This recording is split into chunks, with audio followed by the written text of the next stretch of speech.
మహోన్నతుడైన మా తండ్రి, మీ పరిశుద్ధ ఘనమైన నామానికి స్తుతులు స్తోత్రం తెలియజేసిన తండ్రి, ఈ దినము ఈ తరుణము తండ్రి మేము అనుకుంటే కాదు కానీ మీ అనుగ్రహం వలనని తండ్రి మేము పొందుకొని ఉన్నామన్న వాస్తవాన్ని గురితిరుగుటకు మా మనోనేత్రాలను వెలిగించవలసిందిగా ప్రాధేయపడుతూ,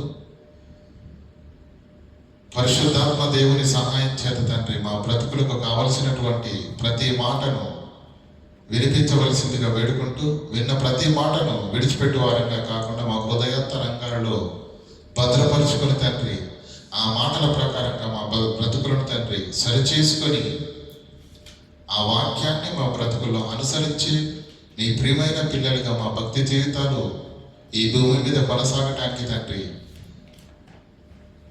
వినబడుతున్న ప్రతి మాట మా హృదయాంతరంగాల్లో లోతుగా నాటబడి మాలో మార్పుకు నాంది పలుకున్నట్లు కృపను అనుగ్రహించవలసిందిగా వేడుకుంటూ, దీనుడనైన నన్ను జ్ఞాపకం చేసుకుని ఆత్మవశం చేత తండ్రి ప్రతి మాటను మాకు వినిపించి నేర్పించవలసిందిగా వేడుకుంటూ క్రీస్తునామని ప్రార్థనలు వేడుకుంటాం మా పరమ తండ్రి, ఆమేన్. ప్రియులారా, మరి గత వారము మీకు చెప్పినటువంటి అంశము, మీరు నేర్చుకున్నటువంటి అంశం ఏంటి? క్రైస్తవుడు విగ్రహాలు కనిపించింది తినవచ్చా? ఇది చాలా ప్రాముఖ్యమైనటువంటి అంశము, చాలా సున్నితమైనటువంటి అంశము. ఈరోజు మాట్లాడితే ప్రతిసారి క్రైస్తవులు ఉచ్చరించే పదం ఒకటి ఉంది, అన్యులు అంటారు. అన్యులు అంటే ఎవరండి? నువ్వు అన్యుడు ఒకనాడు, అర్థమవుతుందా?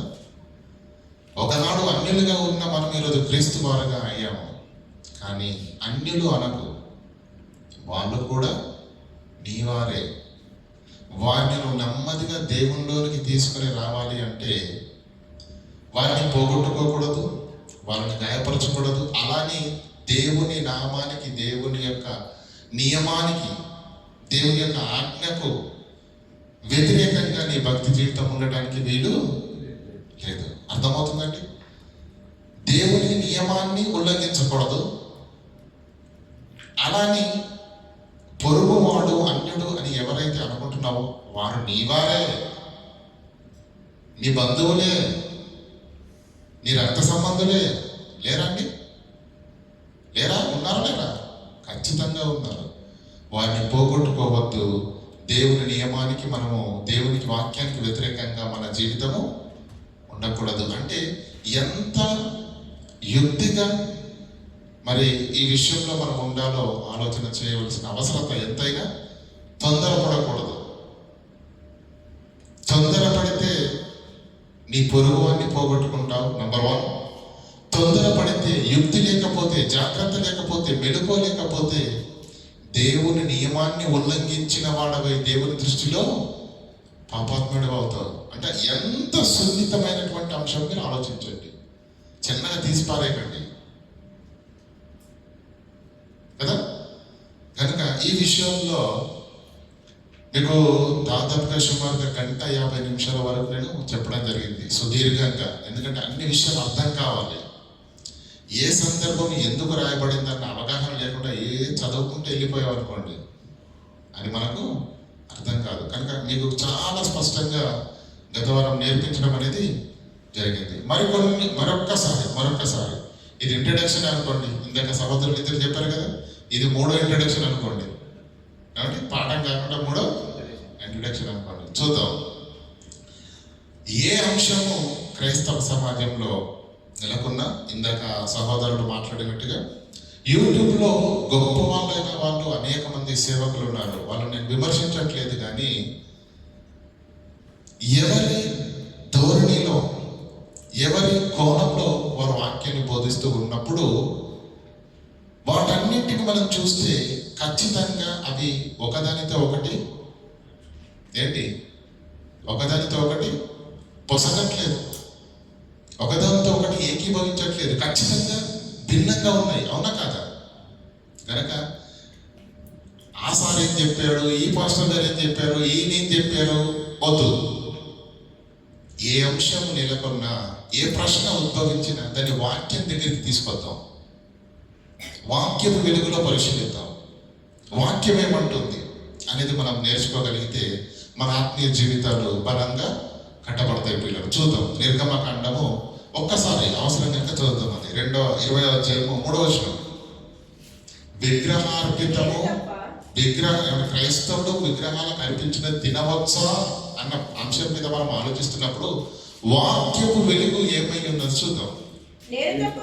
నేను తప్ప వేడొక దేవుడు నీకు. దేవుడు మానవాళికి, భూమి మీద పుట్టిన మానవాళికి దేవుడు తన ఆజ్ఞలను ఇవ్వాలని అనుకున్నప్పుడు 10 ఆజ్ఞలను ఇస్తే ఆ 10 ఆజ్ఞల్లో ప్రాముఖ్యంగా మొట్టమొదటిగా ఇచ్చిన ఆజ్ఞే నేను తప్ప వేరొక దేవుడు నీకు. ఎంత ప్రాముఖ్యం అడగండి, అర్థం చేసుకోండి ఒకసారి మీరు. మానవాళికి పరలోకంలో నుంచి దిగి వచ్చిన ప్రప్రథమమైన ఆజ్ఞేంటి? నేను తప్ప వేరొక దేవుడు మీకు ఉండకూడదు. నెంబర్ 1. పైన ఆకాశం అందే గాని క్రింది భూమి అందే గాని భూమి కింద ఉండు నీళ్ళ అందే గాని ఉండు దేని రూపంలో మీరు విగ్రహమును చేసుకొనకూడదు. నెంబర్ 1. వాటికి సాగిలపడకూడదు, వాటిని పూజింపకూడదు. నెంబర్ 2. నెంబర్ 3 అంటే వాటిని పూజింపకూడదు. నా రూపము ఏ విగ్రహాకారంలో చేయకూడదు అన్నాడు.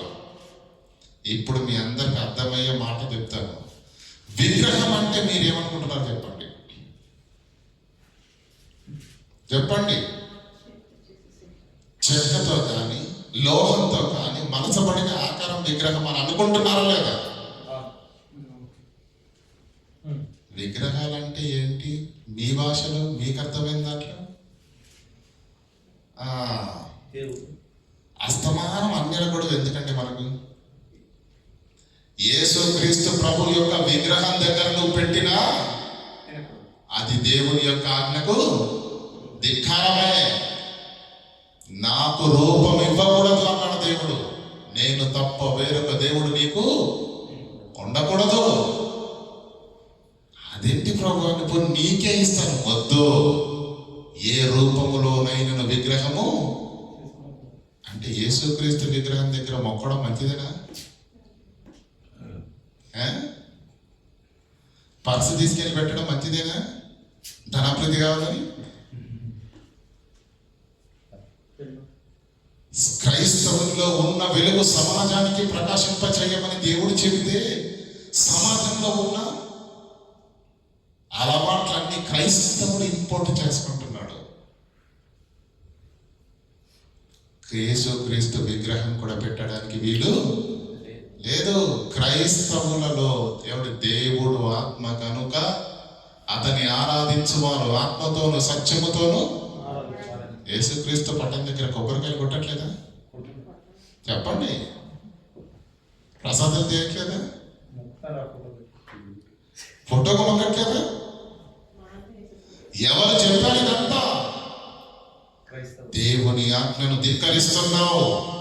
మళ్ళా చదవండి. నేను తప్ప వేరొక దేవుడు నీకు ఉండకూడదు. పైన ఆకాశం అందే గాని కింద భూమి అందే గాని భూమి కింద ఉండు నీళ్ళ అందే గాని నువ్వు ఏ రూపములో విగ్రహము చేయకూడదు. ఇంక్లూడింగ్ నా విగ్రహమునైనా కూడా నీవు దేవుడు అంటున్న మాట అండి. విగ్రహం చేయకూడదు, దానికి సాగిలపడి పూజింపకూడదు, దాన్ని మ్రొక్కకూడదు. ఎంత క్లారిటీ ఉందండి. ఇప్పుడు క్రైస్తవులు విగ్రహాలు పెట్టుకొని పూజలు చేస్తున్న వాళ్ళ సంగతి ఏంటి?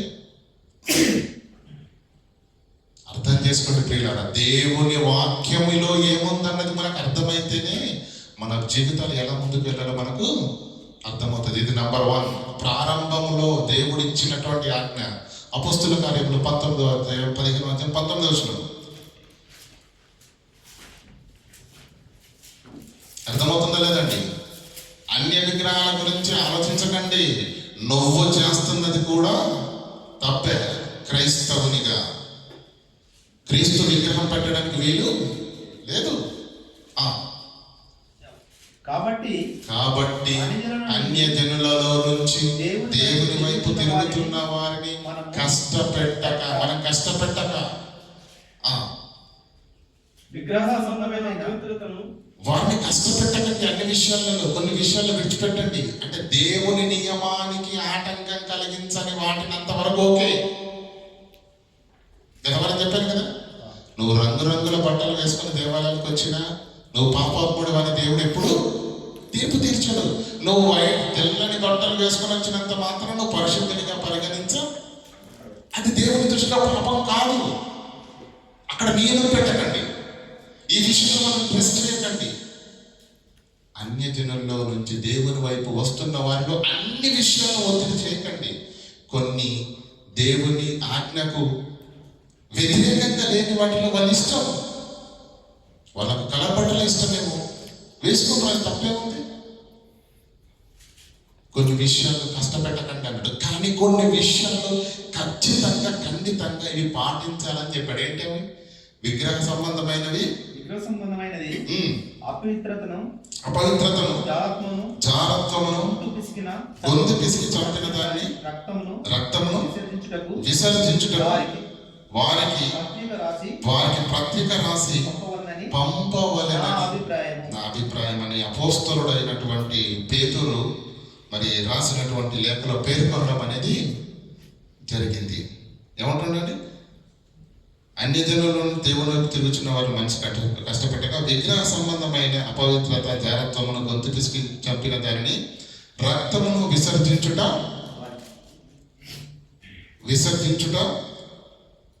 విసర్జించడం గురించి వారికి రాయవాలని నా యొక్క అభిప్రాయం.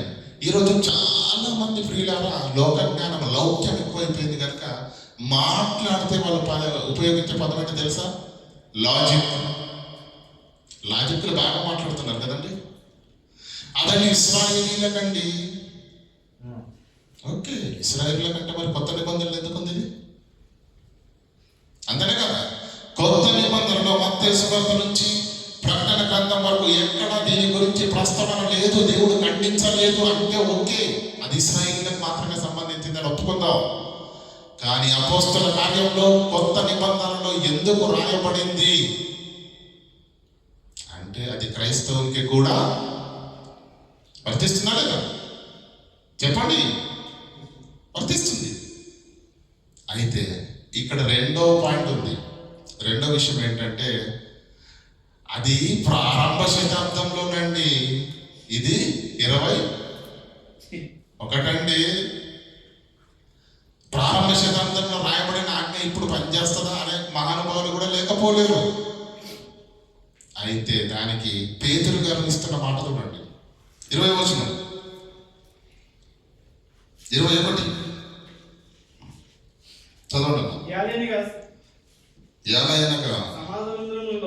ఎందుకు ఈ పత్రికను రాయాలో తెలుసా? ఆ పత్రికలో విగ్రహ సంబంధమైనది, జాగ్రత్తలను, గొంతు పిసికి చంపిన దానిని మీరు తినకూడదు అని పత్రికలో ఎందుకు రాయాలి అంటే, యాలయనగా సమాజ మందిరములలోను ప్రతి విశ్రాంతి దినమున మోషే లేఖనములను చదువుట వలన మునుపటి తరముల నుండి అతని నియమములు ప్రకటించువారు ప్రతి పట్టణంలో ఉన్నారు. ఈ సమస్య కేవలం అంత్యోకకు మాత్రమే సంబంధించినది కాదు, ప్రతి పట్టణానికి సంబంధించినటువంటి సమస్య, రాబోయే తరాలకు కూడా సంబంధించినటువంటి సమస్య. పుట్టింది అంత్యోకయలో, కానీ అది అంత్యోకకు సంబంధించిన సమస్య మాత్రమే కాదు, అన్ని పట్టణాలలో ఉన్నారు కనుక ఇది మరలా పునరావర్తనం కాకుండా ఉండాలని అపోస్తలుడైన పేతురు గారు లేఖలు రాస్తూ ఇది ఏమంటున్నాడండి? దాన్ని ప్రకటించువారు ప్రతి పట్టణంలో ఉన్నారు, ప్రతి తరములో కూడా వస్తారు కనుక దేవుని యొక్క పరిశుద్ధాత్మ, దేవుని యొక్క ప్రేరణతోటి రాసినటువంటి పత్రిక. 29వ వచనం చదవండి. ఏలయనగా సమాజం 28-29 కలిసి ఉంటుంది చదవండి. విగ్రహములకు అర్పించిన వాటిని, రక్తమును, గొంతు పిసికి చంపిన వాటి దానిని, జారత్వమును విసర్జింపవలెను. It is not acceptable at all. ప్రతి పట్టణానికి, ప్రతి క్రైస్తవుడికి, ప్రతి తరానికి సంబంధించిన మాట. ప్రారంభ శతాబ్దంలో ఉన్న వారి కొరకు మాత్రమే కాదు, కేవలం అంత్యోదయంలో ఉన్న వారి కొరకు మాత్రమే కాదు, ప్రతి పట్టణానికి సంబంధించిన మాట, ప్రతి తరానికి సంబంధించిన మాట. మరలా విగ్రహంలో కనిపించిన వాటిని, రక్తమును, గొంతు పిసికి చంపిన దాన్ని, జారత్వమును విసర్జింపవలెను ఖచ్చితంగా. వీటిగా ఈ ఆవశ్యకమైన వాటి కంటే ఎక్కువైన భారము మీ మీద మోపకూడదని పరిశుద్ధాత్మకును మాకును తోచెను. అంటే పేతురు గారు తన యొక్క ఆలోచనతో చెప్పిన మాట ఇది కాదు, పరిశుద్ధాత్మ దేవుని యొక్క ధృవీకరణతో చెప్పిన మాట. ఏమంటున్నాడు? వీటికి దూరంగా ఉంటిరా మీకు మేలు. తినమనందండి ఇక్కడ విగ్రహాలు కనిపించి తినమనందా? లేదు కదండి. మరలా ప్రకటన గ్రంథం 2వ అధ్యాయము 12వ వచనం చదవండి. ప్రకటన గ్రంథం 2:12. పెర్గములో ఉన్న సంఘపు దూతకు ఇలాగు వ్రాయము, వాడి అయిన రెండంచులు గల ఖడ్గము గలవాడు. 14వ వచనం చదవండి అన్న. పెర్గములో ఉన్న సంఘానికి లేఖను రాస్తూ దేవుని వాక్యం ఏం మాట్లాడుతుందో చూడండి. అయినను నేను నీ మీద కొన్ని తప్పిదములు మాపవలసి ఉన్నది. సంగమా, అవేంటంటే విగ్రహములకు బలి ఇచ్చిన వాటిని తినునట్లు, విగ్రహములకు బలి ఇచ్చిన దాన్ని తినునట్లు బోధ చేస్తున్నావు. అది తప్పు. జాగ్రత్తము చేయునట్లు బోధ చేస్తున్నావు. అది తప్పు. అది దేవుని యొక్క ఆజ్ఞకు విరుద్ధమైనది, అపోస్తలుల నిర్ణయానికి విరుద్ధమైనది, పరిశుద్ధాత్మ దేవుని ధృవీకరణకు విరుద్ధమైనది చేస్తున్నావు నువ్వు. పెర్గమ సంగమా, నువ్వు చేస్తున్నది తప్పు. నువ్వు చేస్తున్నది తప్పు అని దేవుడు ఏం చేస్తున్నాడు? ఖండిస్తున్నాడు. బుద్ధగించట్లా, ఒప్పుకోవట్లా, పర్వాలేదు అనట్లా అంటున్నాడా? ఖండిస్తున్నాడు. 18వ వచనం చదవండి అన్న. తుయతైరులో ఉన్న సంఘపు దూతకు ఇలాగు వ్రాయము. ఇందాకెక్కడ పెర్గమ సంఘానికి రాసిన లేఖలో కూడా అదే రాశాడు. గద్దిస్తున్నాడు. విగ్రహ సంబంధమైనటువంటి విగ్రహాన్ని కనిపించి తినొచ్చు అని బోధ చేస్తుంటే ఖండిస్తున్నాడు అక్కడ. ఇక్కడ తురదైర సంఘంలో ఉన్న వారికి లేఖను రాస్తూ 20వ వచనం చదవండి అన్న. తురదైర సంఘానికి కూడా పత్రికను రాస్తూ ఏమని రాశాడు దేవుడు? అయినను నేను నీ మీద ఒక తప్పు మోపవలసి ఉన్నది. ఏంటో తెలుసా? తాను ప్రవక్తినని చెప్పుకొను చున్న యెజబెలను స్త్రీని ఉండనిచ్చుతున్నావు. అంటే ప్రకటన గ్రంథము రాసినప్పటికీ తురదైర సంఘంలో ఎవరున్నారట? యెజబెలను ఉందా? యెజబెల్ ఇక్కడెక్కడ ఉందండి? రాజుల గ్రంథంలో కదా ఉండాలి. క్యారెక్టర్. ఆమె ఎంత క్రూరాలో అలాంటి క్రూరాలు తురదైర సంఘములో అలాంటి గుణాలు కలిగినటువంటి స్త్రీ ఉంది. ఆ స్త్రీని ఆ సంఘం ఏం చేస్తుందంట? మళ్ళా ఉండనిచ్చిందంట. ఉండనిచ్చి ఏం చేస్తుందంట?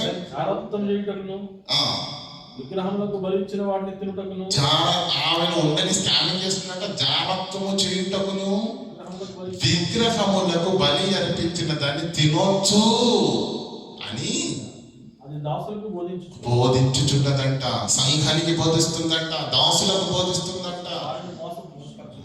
అది మోసం చేస్తుంది. నువ్వు తప్పు చేస్తున్నావు తురదైర సంఘమా అని దేవుని యొక్క వాక్య ఖడ్గము ప్రియులరా ఖండితంగా ఖండించడం అనేది ఇక్కడ మనము చూస్తున్నాము. అంటే విగ్రహాలకు అర్పించినది తినవచ్చు అని ఎక్కడ కూడా బైబిల్లో ఉందా?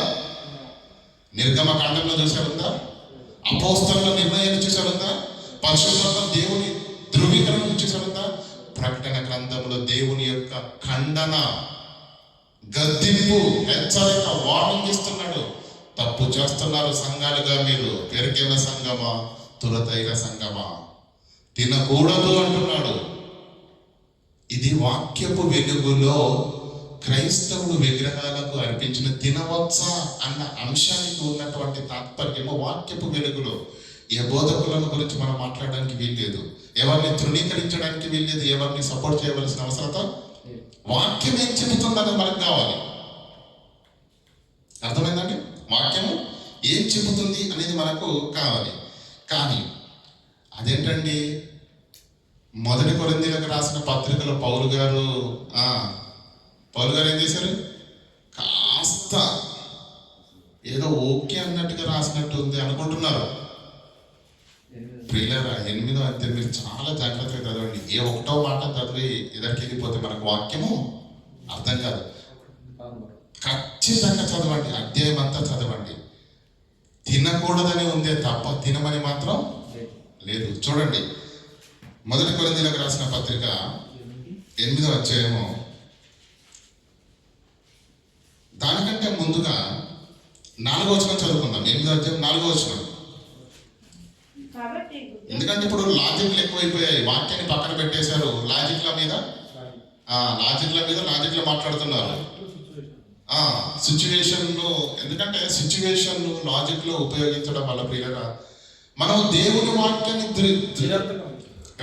ధిక్కరించే స్థాయిలోకి వెళ్ళడానికి వీల్లేదు. అది చాలా జాగ్రత్తగా మనం చూసుకోవాలి. 8:4 చదవండి. కాబట్టి విగ్రహములకు బలిగా అర్పించిన వాటిని తినుట విషయము. తినుట విషయం అని హెడ్డింగ్ పెట్టి కిందేమంటున్నాడు? లోకమందు విగ్రహము వట్టిదనియు. ఇప్పుడు లాజిక్ మాట్లాడేవారు ఏమంటున్నా తెలుసా? లోకమందు విగ్రహము వట్టిది, ఒక్కడే దేవుడు తప్ప వేరొక దేవుడు లేడు అని మనకు తెలుసు. విగ్రహం వట్టిదా గట్టిదా? వట్టిదే, అందులో ఏమి లేదు. మరి ఆ విషయం తెలిసిన తర్వాత పండు పొలము తీసుకొని ఆ విగ్రహం దగ్గర పెడితే తినడానికి నీకు నొప్పి ఏంటి అంటున్నారు. లాజిక్ పైగా ఏమంటున్నారు తెలుసా? మనల్ని అడుగుతున్నారు తినము అని అంటే ఏమంటున్నారు తెలుసా? విగ్రహం వట్టిగా గట్టిగా అని అడుగుతున్నారు. వట్టిదే, మరి వట్టిదాని దగ్గర పెట్టిన తినడానికి నువ్వు ఎందుకు భయపడుతున్నావు? నువ్వు తినట్లేదంటే పైగా నువ్వే వాటిని దేవుళ్ళని ఒప్పుకుంటున్నావని లాజిక్ మాట్లాడుతున్నారండి. దాని అర్థం అదా? మొదటి వచనం చెప్పండి. విషయం అని హెడ్డింగ్ పెట్టి కింద విషయాన్ని రాయకుండా ఏమంటున్నాడు చదవండి. మనమందరము జ్ఞానము గలవారమని ఎరుగుదుము. మనకు నాలెడ్జ్ ఉంది. దేవుడు ఎవరో తెలుసు, యేసుక్రీస్తు ఎవరో తెలుసు, మనిషి ఎవరో తెలుసు, ఎలా పుట్టాడో తెలుసు, పంచభూతాలను దేవుడు ఇచ్చాడని తెలుసు, ఒక్కరి నుండి భూమి మీద ఉన్న మనుషులందరూ పుట్టుకొచ్చారని కూడా ఇన్ని తెలుసు. మనకు జ్ఞానం బాగుంది. ఓకే, జ్ఞానము ఉప్పొంగ చేయును చూసారా? జ్ఞానము అన్నాడు, ప్రేమ అన్నాడు, అదేమో ఉప్పొంగ చేస్తుంది అన్నాడు. ఇదేం చేస్తుందట? క్షేమాభివృద్ధి అనేది ముఖ్యం, ఉప్పొంగిపోవడం ముఖ్యము కాదు. ఇప్పుడు 4వ వచనం. కాబట్టి విగ్రహములకు బలి అర్పించిన విషయం లోకమందు విగ్రహము వట్టిదని ఒక్కడే దేవుడు తప్ప వేరొక దేవుడు లేడని నువ్వు మనం ఎరుగుదుము. దేవతలు అనబడిన వారు లోకానుసారంగా, లోకం అనుకుంటుంది కనుక ప్రభులు అనబడిన వారు ఉన్నారు. ఆకాశమందైనను భూమి మీదనైన దేవతలు అనబడిన వారు ఉన్నను సమాజానికి మనకు మాత్రం ఒక్కడే దేవుడు. ఆయన తండ్రి ఆయన నుండి సమస్తము కలిగెను. ఆయన నిమిత్తము మనమున్నాము. మరియు మనకు ప్రభు ఒక్కడే యేసుక్రీస్తు. ఆయన యేసుక్రీస్తు. ఆయన ద్వారా సమస్తమును కలిగెను. మనము ఆయన ద్వారా కలిగిన వారము. మనము ఆయన ద్వారా. ఇంత సబ్జెక్ట్ తెలుసు మీకు. ఆదాము దగ్గర నుంచి, అవ్వ దగ్గర నుంచి, కయ్యను, హేబేలు, ఏమంటే నోవాహు, భూమి మీద పుట్టుకొచ్చిన వాళ్ళంతా ఒక్కరి నుండి వచ్చారని, ఆ ఒక్కడైనటువంటి ఆదామును చేసింది దేవుడని, ఏమంటే ప్రభువైన యేసుక్రీస్తు ప్రభువారని కదా. మనందరికీ తండ్రి అయిన దేవుడు ఒక్కడేనని ఈ తాత్పర్యం, ఈ భావము, ఈ సారాంశం అంతా మీకు తెలుసు. బాగుంది. కిందేమంటున్నాడు? 7వ వచనం. అయితే ఎందుకు తిప్పుతున్నాడంటే ఎక్స్ప్లెనేషన్ అందరికీ తెలియదు దేవుడు అంటే ఒక్కడేనని, ఒకే ఒక్క ప్రభువు ద్వారా మనం కలిగించబడిన వారమని, ఒకే ఒక్క మనిషి ద్వారా మనం భూమి మీద పుట్టిన వారమని, ఆ ఒక్క మనిషి ద్వారానే ఈరోజు భూమి మీద ఉన్న వివిధ రకాలైనటువంటి జాతులు, భాషలు, కులాలు, వర్గాలుగా విడిపోయిన ఈ మానవాళ్ళంతా ఒక్కరి నుండే వచ్చారన్న ఆలోచన అందరికీ లేదు. అయితే అందరికీ ఈ జ్ఞానము లేదు. నీకుందేమో, నువ్వు క్రైస్తవుడి దగ్గర వాక్యాన్ని వింటున్నావు, నీకుంది, ఓకే, వెరీ గుడ్.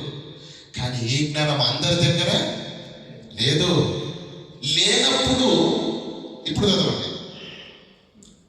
అయితే అందరి యందు ఈ జ్ఞానము లేదు కనుక కొందరి గురించి మాట్లాడుతున్నాడు. కొందరిది వరకు విగ్రహాలను అర్పించిన దానిని ఆరాధించి వచ్చిన వారు కనుక, అయితే నీ అందరి యందు ఈ జ్ఞానము లేదు అని మన గురించి ప్రక్కన పెట్టేసి కొందరు దేవుళ్ళు అంటే లోకంలో నుంచి వస్తున్నారు. వారెవరు? ఇది వరకు వారు విగ్రహాలను ఆరాధించిన వారు కనుక వాళ్ళకు తెలుసు అది విగ్రహం అనుకున్నారు, అది దేవుడు అనుకున్నారు, దాంట్లో శక్తి ఉంది అనుకున్నారు, దానికి భయపడ్డారు, వణికిపోయారు. అలాంటి వారు కూడా సంఘంలోనికి వచ్చారు. కానీ వాడి బ్యాక్గ్రౌండ్ ఏంటి? విగ్రహాలను దేవుడు అని భావించిన దాఖలైన జీవితంలో ఉన్నాయి. అలాంటి వారు నెమ్మదిగా సంఘంలోకి వచ్చారు ఇప్పుడు. ఓకేనా? ఇప్పుడు అలాంటి వారి ఎదుట చదవండి. తాము భుజించు పదార్థములు విగ్రహములకు బలి ఇయ్యబడినవని భుజించుదురు. ఇందువలన వారి మనస్సాక్షి బలహీనమైనది, అపవిత్రమవుచున్నది. అంటే ఎప్పుడు విగ్రహము వంటిదే, నాకంత జ్ఞానం ఉంది, నాకంత సబ్జెక్టు తెలుసు, దాని ముందట పెట్టింది, దానంత మాత్రం ఎంత అయిపోలేదని ఒకవేళ నువ్వు ఆ ప్రసాదాన్ని కానీ దేన్ని తింటే, నువ్వు తిన్న దాన్ని చూసిన బలహీనమైన క్రైస్తవుడు, అన్యులలో నుంచి క్రైస్తవుల్లోనికి వచ్చినటువంటి ఆ బలహీనమైన మనస్సాక్షి కలిగిన వాడు, ఇప్పుడిప్పుడే వాక్యాన్ని వింటూ బలపడుతున్న వాడు ఏం చేస్తాడు? తాము భుజించు పదార్థములకు విగ్రహములకు బలియబడినదని ఎంచి భుజింతురు. ఇందువలన వారి మనస్సాక్షి బలహీనమైనదై అపవిత్రమగుచున్నది. అర్థమవుతుందండి? దాన్ని తినడం వల్ల ఏమవుతుంది? ఒకనాడు దేవుడు ఆజ్ఞ, పరిశుద్ధత, ఎన్ని ఖండితమైన ఆజ్ఞలు చెప్పారు. మాంసం కూర చూసేసరికి ఏం చేస్తున్నారు వీళ్ళు? గబగబా తినేస్తున్నారు. అంటే తినొచ్చా? స్టార్ట్ బయట అనట్లేదు. కానీ ఆ బలహీనమైనటువంటి విశ్వాసం ఏమనుకుంటున్నారు అంటే తినొచ్చు అన్నమాట. మాంసం కూడా తినవచ్చా? దొంగతనం కూడా చేయొచ్చు, పర్వాలేదు. ఇంకే పాపమైనా చేయొచ్చు, ఇబ్బంది ఏం లేదు, అంత సీరియస్నెస్ ఏం లేదు అని నెమ్మదిగా ఈ ఒక్క ఆజ్ఞలను తప్పిపోవడం, తద్వారా తన హృదయంలో ఉన్నటువంటి అపవిత్రతను పోగొట్టుకొని నెమ్మదిగా అన్ని విషయంలో తప్పిపోవడానికి అతడు కారణము అవుతాడు. ఇప్పుడు చదవండి. భోజనమును బట్టి దేవుని ఎదుట మనం మెప్పు పొందము, తినకపోయినందున తక్కువేమి లేదు. నంబర్ 1, తినినందున ఎక్కువ లేదు. అంటే తినమన్నాడు అర్థం. ఇప్పుడు చెప్పండి మీరు. ఎరగాటంలో పెట్టేశాడు దేవుడు. యుక్తిగా ఆలోచించు. దేవుని ఆజ్ఞకు ధిక్కరించకుండా, దేవుని ఆజ్ఞలో తప్పిపోయి నువ్వు పాపాత్ముడివి కాకుండా, అక్కడున్న సమయాన్ని బట్టి, సందర్భాన్ని బట్టి నువ్వు యుక్తిగా ఆలోచించి నిర్ణయం తీసుకోవాలి. నువ్వు తిన్నా తినకపోయినా కదా, నువ్వు తిన్నంత మాత్రం ఎక్కువ ఏదేమి లేదు, తినకపోయినంత మాత్రం తక్కువ ఏదేమి లేదు. కింద ఒక మాట మాట్లాడి చూడండి. అయినను మీకు కలిగి ఉన్న ఈ స్వాతంత్రమును బట్టి మనకేముందంటండి? ఏంటండి స్వాతంత్రం అంటే? మీకు అర్థమయ్యే భాషగా చెప్తాను కదా. మనందరికీ ఎవరు రోల్ మోడల్? ఆదామవ్వ. విశ్వాసంలో తర్వాతకి వెళ్దామండి. మన ఆది తల్లిదండ్రులు కదా. వాళ్ళకు దేవుడు స్వాతంత్రాన్ని ఇచ్చాడా? ఇవ్వలేదా? ఇచ్చాడు. ఎలా? ఏదేను తోటను విశాలంగా నిర్మించి ఏమన్నాడు, ఈ తోట చెట్లలో ప్రతి వృక్ష ఫలమును మీరు నిరభ్యంతరంగా తినొచ్చు, కానీ ఒక్క పండును మాత్రం తినకూడదు అన్నాడు. అవునా కదా? కాబట్టి దేవుడికి తెలియలేదా? వాళ్ళు తింటారని తెలిసినప్పుడు చక్కని ఒక జైలు లాంటి పెద్ద కంపౌండ్ వాళ్ళు నిర్మించి దేని చుట్టూ, మంచు చెడులు తెరవించి వృక్ష ఫలం చుట్టూ ఒక పెద్ద కంచె నిర్మించేశాడు అనుకోండి దేవుడు.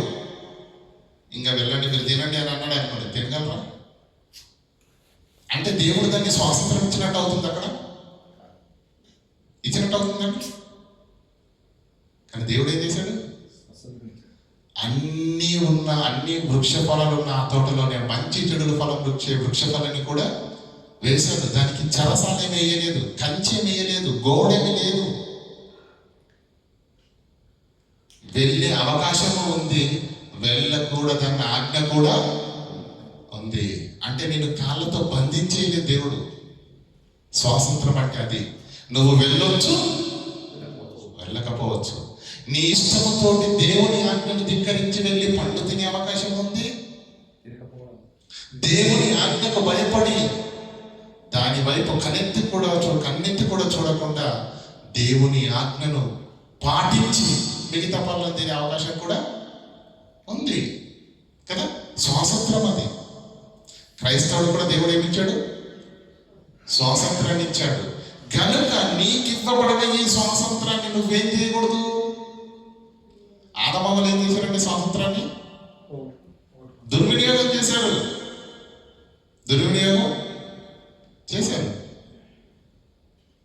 వారు స్వాతంత్రాన్ని దుర్వినియోగం చేశారు. కానీ దేవుడే ఒక కంచేసి ఉంటే, మంచి చెడులు వృక్షానికి వీరుండే ప్రాంతానికి ఒక పెద్ద కంచె కట్టుంటే దేవుడు అది స్వాతంత్రం ఇచ్చినట్టే కాదు. స్వాతంత్రం లేనప్పుడు మీకు అర్థమే భాష చెప్తానండి.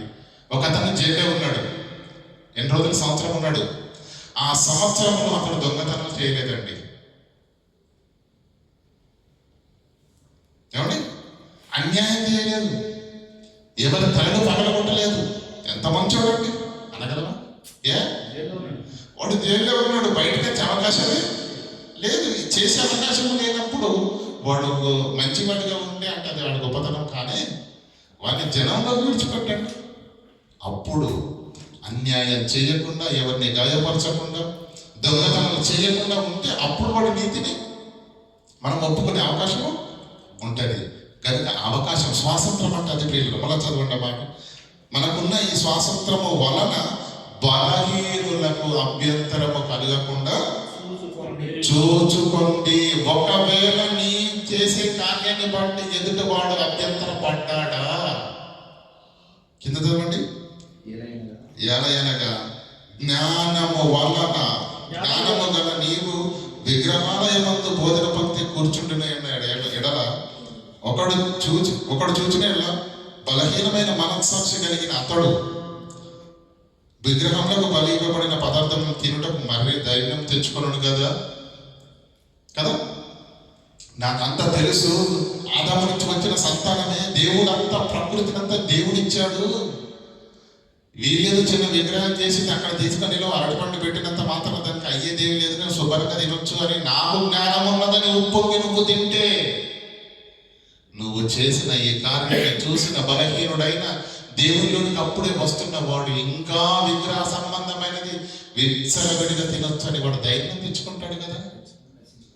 అంటే ఇది తినొచ్చు అన్నమాట, ఇబ్బంది లేదు. అంటే ఇక వేరే పాపాలు కూడా చేయొచ్చు అన్నమాట, దొంగతనం కూడా చేయొచ్చు అన్నమాట, కాస్త అన్యాయం కూడా చేసినా పర్వాలేదు. తాను బలపరుచుకుంటాడు. నెమ్మదిగా వాక్యంలో నుంచి, పరిశుద్ధంలో తొలగిపోయి దేవునికి వ్యతిరేకమైన మనస్సాక్షి, కఠినమైన మనసును సంపాదించుకుని వాడు దేవునికి దూరంగా అయిపోతాడా. అందువలన 11 అందువలన ఎవరి కొరకు క్రీస్తు చనిపోయాడు, ఆ బలహీనుడైన ఆ నీ సహోదరుడు నీ జ్ఞానాన్ని బట్టి, నువ్వు చేసిన కార్యాన్ని బట్టి, నువ్వు తిన్న ఆహారాన్ని బట్టి అతడు ఏమవుతాడు, నశిస్తాడు. అతడు దేవుని దృష్టిలో పాపాత్ముడిగా పరిగణించబడతాడు. తద్వారా అతడు పడిపోవడానికి, పాపంలోనికి వెళ్ళటానికి కారణమైన నువ్వు కూడా దేవుని దృష్టిలో పాపాత్ముడిగా పరిగణించబడతావు గనుక, చదవండి, నీ జ్ఞానంను బట్టి నశించడం ఈలాగు సహోదరులకు విరోధముగా పాపం చేయుట వలనను, బలహీనమైన మనస్సాక్షిని నొప్పించుట వలనను మీరు కూడా క్రీస్తుకు, చదవడమా, మీరు కూడా క్రీస్తుకు విరోధంగా పాపము చేసిన వారు అగుచున్నారు. తీర్మానం ఎక్కడ ఉంది చెప్పండి? 8వ అధ్యాయం మొత్తం అయిపోయింది. ఉందా? వాక్యం ప్రియులారా, ఎవరు ఏదో చెబుతున్నారో మనకు వద్దు, వాక్యం ఏముంది? 10వ అధ్యాయం తీయండి. 10వ అధ్యాయం 15వ వచనం.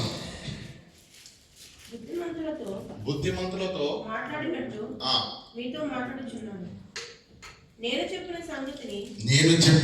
సంగతులను మీరే ఆలోచించండి. మీరు బుద్ధిమంతులతో మాట్లాడినట్టు మాట్లాడుతున్నాను. నేను చెప్పు సంగతులు మీరే ఆలోచించండి. మనము దీవించు ఆశీర్వచనపు పాత్రలోనిది త్రాగుట అంటే ఆరాధనలో, ప్రభువు రాత్రి భోజనంలో మనం చేసేది ఏంటి? పాల్పంచుకుంటున్నామంటే అది ఏమనుకుంటున్నారు మీరు? మనము దీవించు ఆశీర్వచన పాత్రలోని త్రాగుట క్రీస్తు రక్తములో పాలు పుచ్చుకున్నట్టే కదా. మనము విడిచి రొట్టె క్రీస్తు యొక్క శరీరములో పాలు పుచ్చుకున్నట్టే కదా. 21 చదవండి, 22 చదవండి.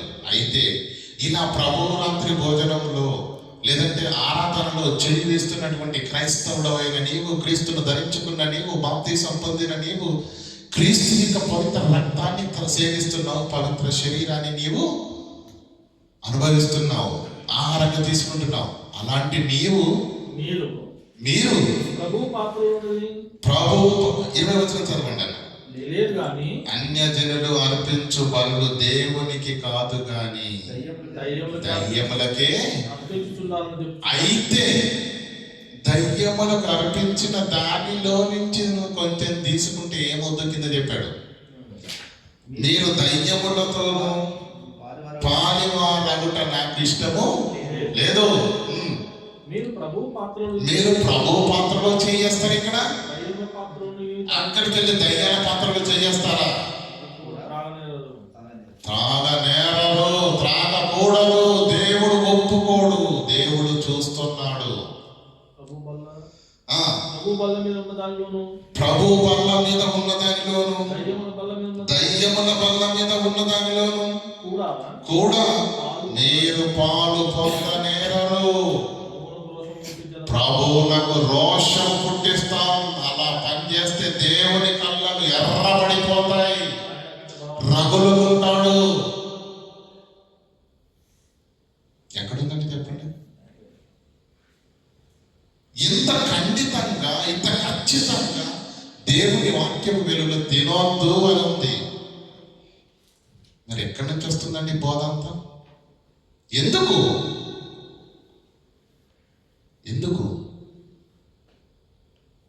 చివరిగా ఒక మాట చూసుకుందాం. కింద చదవండి, 27వ వచనం చదవండి. అవిశ్వాసులలో ఒకడు మిమ్మును ఎక్కడికి పిలిచినప్పుడు అండి? విందునకు. విందంటే పార్టీ, అంతేనా? మన భాషలో చెప్పాలంటే ఇంకో మాట ఉంటుంది, చెప్పండి. దావత్. పార్టీకి పిలిచాడు. అది బర్త్డే కావచ్చు, యానివర్సరీ కావచ్చు, పెళ్ళే కావచ్చు కదా. విందుకు పిలిచాడు. విగ్రహ సంబంధమైన దాని గురించి మాట్లాడట్లేదు ఇక్కడ. విందుకు పిలిస్తే అవిశ్వాసంలో ఒకడు మిమ్మల్ని విందుకు పిలిచినప్పుడు మీరు వెళ్ళండి. మీకు వెళ్ళాలని ఇష్టం ఉంటే నో ప్రాబ్లం. మీకు వడ్డించినది ఏదో దాని గురించి ఏమండి? అవిశ్వాసంలో ఒకడు పిలిచాడంటే పరిచయం లేదు, పిలుస్తాడా? ఆలోచించండి. ఇక్కడ సార్నంటే వీళ్ళ సుబ్బారావు గారు పిలుస్తారండి. పరిచయం ఉండాలి, కొంతకాలం స్నేహం చేయాలి, ఒకరికొకరు తెలిసిన వారు ఉంటేనే. నాకు తెలుసు అన్నయ్య రాజేంద్ర ప్రసాద్ గారు ఎవరో నాకు తెలుసు చాలా కాలం నుంచి కదా. పరిచయం ఉంటేనే పిలుస్తారు. అతను ఎవరో ఏంటో తెలుసు. తెలిసినప్పుడు వాళ్ళు ఏం చేస్తారు? జాగ్రత్త పడి, అమ్మో వీళ్ళు దేవుని నమ్ముకున్న వాళ్ళు కనుక వారికి ప్రత్యేకమైన వంటలు చేయించడం అనేది జరుగుతుంది. ఒకవేళ చేయించలేదనుకోండి, నువ్వు వెళ్ళావా, తిన్నావా, వచ్చావా, అంతే. విందు గురించి మాట్లాడుతున్నాడు, విగ్రహ సంబంధమైన దాని గురించి ఇక్కడ లేనే లేదు. వెళ్ళు, తిని వచ్చేసి. ఇన్ కేస్ నువ్వు తింటుండగా మరొక క్రైస్తవుడు వచ్చి, బ్రదర్ మీరు ఇది తింటున్నారా, మీకు తెలియదు దీన్ని విగ్రహానికి బలిచ్చారు అని చెప్పేసి ఒకవేళ అన్నారనుకో, చాలా మంచి పని చేశారు బ్రదర్, మంచి పని చేశారు. నాకు ఆ మాట చెప్పి నేను అసలు ఆలోచించలేదు, నాకెవరు కూడా చెప్పలేదు కనుక థ్యాంక్ యూ బ్రదర్ మీరు చెప్పినందుకు అని చెప్పేసి అక్కడి నుంచి మీరు వెళ్ళారంటే, అమ్మో విగ్రహ సంబంధమైనది తినకూడదు అని చెప్పిన వాడికి ఇంకా భయం కలుగుతుంది. ఎందుకంటే నా సీనియర్ తెలియక కూర్చున్నాడు, నేను చెప్పగానే లేచి వెళ్ళిపోయాడు కనుక విగ్రహ సంబంధమైనది మేము తినకూడదు అనే భయం అతనిలోకి వస్తుంది. అవునా కాదా? ఇక్కడ ఏం చేస్తున్నాడు అతను? ఏం చేస్తున్నాడు? ఆయనకు జ్ఞానం ఉన్నది. ఎవరికి? అవిశ్వాసంలో ఒకడు విందుకు పిలువగానే వెళ్ళాడే, ఆయనకు జ్ఞానం ఉన్నది. దేవుడు ఒకడని తెలుసు, యేసుక్రీస్తు మనందరికీ ప్రభువు అని తెలుసు, మనందరినీ సృష్టించిన వాడు యేసుక్రీస్తు అని తెలుసు, మనమందరం ఆదాము నుంచి వచ్చిన సంతానమని తెలుసు, ప్రకృతిలో ఉన్న ప్రతి అణువు దేవుడే కలిగించడని తెలుసు, లోకంలో విగ్రహం వట్టిదని తెలుసు, ఆ విగ్రహంలో ఏ శక్తి లేదని తెలుసు. ఎన్ని తెలిసినా ఎందుకు లేచాడు? ఎందుకు లేచాడు? ఎవరైతే అది విగ్రహార్పితమని సంకేతం ఇస్తున్నాడో వాని మనస్సాక్షి బలహీనమై అపవిత్రంగా కాకుండా ఉండటానికి. అవునా బ్రదర్ నాకు తెలియకుండా కూర్చున్నాను, మీరు చెప్పి చాలా మంచి పని చేశారని చెప్పేసి లేచిపోవడం వల్ల ఇతడు ఇంకా భయపడుతూ దేవుని యందు భయభక్తులు కలిగి, నువ్వు తిన్నా ఎదుటి వాని మనస్సాక్షి కొరకు తినాలి, నువ్వు తినడం మానేసిన ఎదుటి వాని మనస్సాక్షి కొరకైనదై ఉండాలి. విందు గురించి మాట్లాడుతున్నాను తప్ప విగ్రహారాధన గురించి కాదు. వాక్యాన్ని కలిగి జరగవద్దు. ఏ సందర్భంలో దేని గురించి రాయబడిందో అది మాత్రమే మనము పరిగణలోకి తీసుకోవాలి. ప్రియులారా అర్థమవుతుందండి?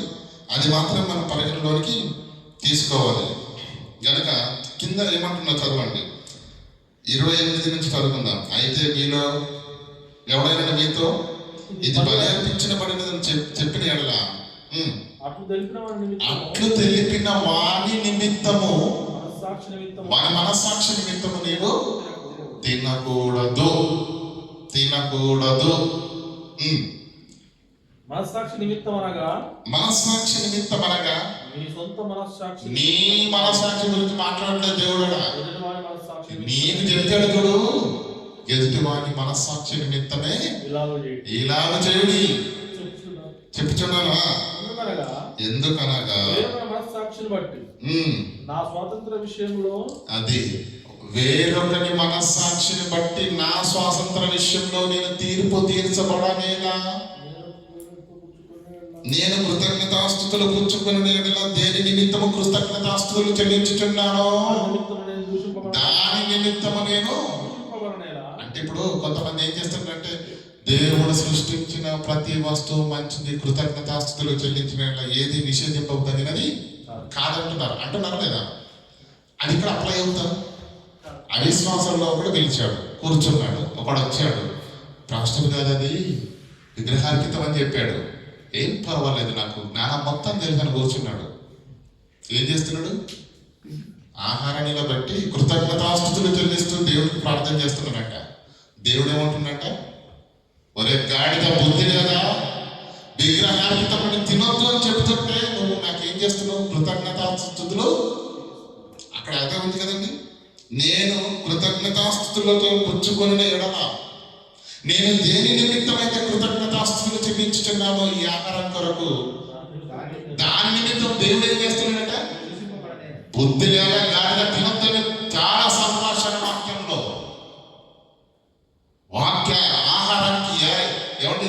ఆతురతతో, ఆకలితో, ఆశతో ఎగబడి తింటున్నావా? తినకూడదని నిర్గమకాండంలో ఉంది, తెలియదా?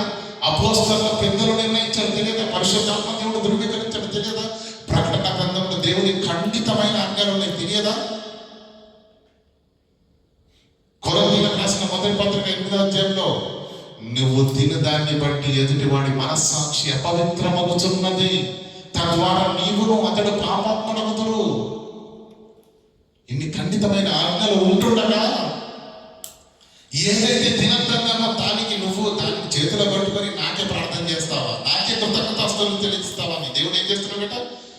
దూషించుచున్నాడంట. అర్థమవుతుందా లేదా? అంటే దాని అర్థం ఏంటి? ప్రార్థన చేసుకొని తినమరా? తినడానికి వీలు లేదు ప్రియులారా. గనుక ఇంత క్లారిటీగా ఉంది కదండి. మరి కొన్ని సందర్భాల్లో క్లిష్టమైన సందర్భాలు వస్తాయి, వాటిని మనం ఎలా జయించాలి అంటున్నారా? గత వారం చెప్పిన ఎగ్జాంపుల్ అందరికీ సరిపోద్ది ప్రియులారా. ఏ రక్త సంబంధి కానీ, ఏ స్నేహితుడు కానీ, ఏ బంధువు కానీ మనం వారి ఇంటికి వెళ్ళామనుకోండి, మంచి బిర్యానీ, మంచి ఏమంటే వంటలు చేసి పెట్టారనుకోండి. చెప్పాను కదా గత వారమే, ఇటీవలే షుగర్ వచ్చింది అనుకోండి, ఇటీవలే యాక్సిడెంట్ కాల్లో రాడేశారనుకోండి, ఉప్పు కారం మసాలాలతో సిద్ధం చేసినటువంటి ఆహారం తింటే మనకు తుప్పు పట్టిపోద్ది. ఏమండి, ఒకవేళ వరండం తింటే రైస్లో ఏముంటుంది, గ్లూకోజ్ ఉంటుంది కనుక షుగర్ పెరిగిపోద్ది. ఆ పరిస్థితి అనేది ఉంది. కానీ మనల్ని బంధువు పిలిచాడు, మనం వెళ్ళాం. వెళ్ళగానే గబగబా ఆహారం అంతా సిద్ధం చేసి పెట్టేసారు అనుకోండి, అప్పుడు మనం ఏమంటాం? ఇటీవలే నాకు అనారోగ్యంతో షుగర్ వచ్చింది, పైగా ఈ కాల్లో రాడుంది కనుక నేను ఇలాంటివి తినకూడదమ్మా అని అంటే, లేదు లేదు, నా ఇంటికి వచ్చావు కనుక, నేను కష్టపడి చేశాను కనుక నువ్వు ఖచ్చితంగా తినాల్సిందే. నీ కాలు తుప్పి పట్టిపోయినా, అవసరమైతే ఆ కాలు డాక్టర్ గారు నరికేసినా పర్వాలేదు, తినాల్సిందే. తినకపోతే నేను ఊరుకోను అని వితండవాదం చేసే వాళ్ళు ఉంటారండి ఎవరైనా? ఉంటారా? అలా ఉంటే అది స్నేహమా? అది రక్త సంబంధమా? అది బంధుత్వమా? ఆలోచించండి. ఒకరిని మనం చెప్పగల వాళ్ళు ఏమంటారు చెప్పండి? ప్రేమ కలిగిన వాళ్ళు అండి, వాళ్ళని అనద్దు, ఖచ్చితంగా అర్థం చేసుకుంటారు. ప్రేమ కలిగిన వాళ్ళు ఎంతో ఆప్యాయత చూపిస్తారు. ఏమంటే మనం చెప్పాల్సిన అవసరం వాళ్ళకు, మనం దేవుని నమ్ముకున్న వాళ్ళు అంటే ఎంతో ప్రేమ కలిగి ప్రియులారా, మనకు ప్రత్యేకమైన వంటలు చేస్తున్నారు మన వరకు. ఎందుకంటే మనం తినమని వాళ్ళకి తెలుసు. బలవంతం ఎవ్వరు చేయరండి, ఎవ్వరు చేయరు. నీకు ఆశ ఉండి దేవుని వాక్యాన్ని అడ్డం పెట్టుకొని నువ్వు కకృతి పడి తినాలని నువ్వు ముందుకెళ్తే తప్ప, వారు మాత్రం అపార్థం చేసుకునే వాళ్ళు కానే కాదు. చాలా ప్రేమగా ఉంటారు ప్రియులారా. నాకు ఆరోగ్యము ఇది, దీనివల్ల నాకు ఆరోగ్యం నష్టం కలుగుతుంది అని నువ్వు చెబితే వాళ్ళు అర్థం చేసుకునే మనసున్న వాళ్ళు ప్రియులారా, నా ఆత్మకు భంగం కలుగుతుందని నువ్వు చెప్పగలిగితే జీవితంలో నీ దగ్గరికి తీసుకొస్తారా? దాన్ని తీసుకురారు. సమస్య ఎక్కడుంది? లేదు, సమస్య లేదు ప్రియులారా. చెప్పండి, ఇదిగో ఈ ప్రసాదం వల్ల నాకు ఇబ్బంది, పలహారం ఉందా, ఇచ్చేయండి, తింటాను, నో ప్రాబ్లం. పలావ్ చేయండి, తింటాను. బిర్యానీ చేయండి, తింటాను. కానీ ఈ ఒక్కటి మాత్రం, నా దేవుని ఆజ్ఞ ఉన్నది కనుక, ఆయన నియమాన్ని ఉల్లంఘించిన వాళ్ళు అవుతాను కనుక నేను ఈ ఒక్క విషయంలో నేను తినను అని మనం చెప్పగలిగితే ఎవ్వరు నిన్ను బలవంతము చేయరు. కానీ నువ్వు వాక్యాన్ని అడ్డు పెట్టుకొని తగుదునమ్మా అని అన్నిటికీ నువ్వు తగులుకుంటే తప్ప దేవుని వాక్యంలో అలా లేదు. నీ ఎదుటి వారు ఎవ్వరు, ఎందుకంటే ప్రియులారా, నా బంధువులైనా ఎక్కువ మంది వాళ్ళే ఉన్నారు. నేను వెళ్తున్నానని తెలిస్తేనే అందరికీ సిచ్యువేషన్. ఈరోజు పెళ్ళిళ్ళలో కూడా గత వారం అన్నయ్య చెప్పాడు కదా, ఏమన్నా అందరూ తినడానికి లేరని చెప్పేసి క్రైస్తవులను పిలిపించి కొన్ని మాంసం మేకలను క్రైస్తవ పాస్టర్లతో కడితే ఏం చేస్తున్నారు ఏమండి? ఇంకా మిగతా వాళ్ళ కార్యక్రమాల ప్రకారంగా చేసుకుంటున్నారు. ఎవరి వంటలు వాళ్ళకి. చూసారు వారిని మనల్ని ఎంత గౌరవిస్తున్నారు. సమాజంలో సమస్య లేదు, వీళ్ళకి ఏమొచ్చిందో తెలియదండి ప్రియులారా. వీళ్ళు దీన్ని ముందట వేసుకొని ప్రియులారా ఈరోజు వివాదాలు సృష్టిస్తున్నారు. అసలు తిండి గురించి ఇంత ఆలోచించవలసిన అవసరం ఉందంటారా? చెప్పండి. ఇది డ్యూరేషన్ ఇవ్వవలసిన సబ్జెక్టే. డ్యూరేషన్ అంటే తెలుసు కదండి, సమయం. డ్యూరేషన్ ఇవ్వవలసిన సబ్జెక్టే కాదురా బాబు అంటే దీనిపైన డిస్కషన్లు పొందుతున్నారు, లాగేస్తున్నారు. ఇలా డిస్కషన్లతో ఆగారా? లేదు, డిబేట్లు జరగాల్సిందే అంటున్నారు. ఏముందని డిబేట్ జరగడానికి? దాంట్లో క్రైస్తవ సమాజంలో ఎన్నో అంశాలు ఉన్నవి. వాటి ముందు వాటిని ఏమంటే చర్చాల దగ్గర పెట్టుకొని క్రైస్తవ సమాజంలో విభిన్నంగా ఉన్న బోధనలు సరి చేసుకునేటట్టుగా ఏమంటే చర్చాల దగ్గర ఏర్పాటు చేస్తే బాగుంటుంది. కానీ డ్యూరేషన్ ఇవ్వవలసినటువంటి సబ్జెక్ట్ ఇది, కానీ డిస్కషన్ చేయవలసిన అవసరం అంతకన్నా లేదు. ఇక డిబేట్ అంటావా, అది శుద్ధ తప్పు. దాని గురించి అంతగా లాగవలసిన అవసరత ఏమీ లేదు. కనుక ప్రియులారా, చాలా జాగ్రత్తగా మెసులు పొందాము. మన చుట్టూ ఉన్న వారిలో మనం ఎవరిని పోగొట్టుకోకూడదు. అందరినీ ప్రేమించాలి, వారి ప్రేమను మనము పొందాలి, మనము వారిని కూడా ప్రేమించాలి. కలిసి ఉండండి, సాహసం కలిగి ఉండండి, స్నేహపూరితంగా ఉండండి. మన నియమానికి అడ్డు వచ్చేది చెప్పండి, ఇది మాత్రం నేను తినకూడదు నా దేవుని ఆజ్ఞ ప్రకారంగా. మిగతాది మీరు పలహారం చేయండి, తినేస్తాను, నో ప్రాబ్లం. పనులు చేయండి, ఇబ్బంది లేకుండా తింటాను. బిర్యానీ చేయండి, మీకు మిగిల్చకుండా మొత్తం నేనే. చెప్పండి, ఆ ప్రేమను పంచండి, ఆ ప్రేమను పొందుకోండి. స్నేహపూరితంగా ఉండండి. బంధుత్వాలను కానీ స్నేహాలను కానీ ఎవరిని మనస్సాక్షులను గాయపరచొద్దు, ఎవరిని దూరము చేసుకోకూడదు. ప్రియులారా, ప్రార్థన చేసుకుందాం. కనికరం గల దేవ, కృపావంతుడైన మా తండ్రి, నీ పాదాలకు వందనాలు. మరొకసారి తండ్రి, నీ పిల్లలకు విగ్రహాలు కనిపించిన దాని విషయంలో తండ్రి మరికొంత అవగాహన కలుగునట్లుగా మరికొన్ని మాటలు నీ పిల్లలకు చెప్పడం తండ్రి అవసరమై ఉన్నదని గుర్తెరిగి తండ్రి, మీ కృప ద్వారా అందించబడిన ప్రతి మాటను తండ్రి వారి హృదయాలు స్థిరపరచండి.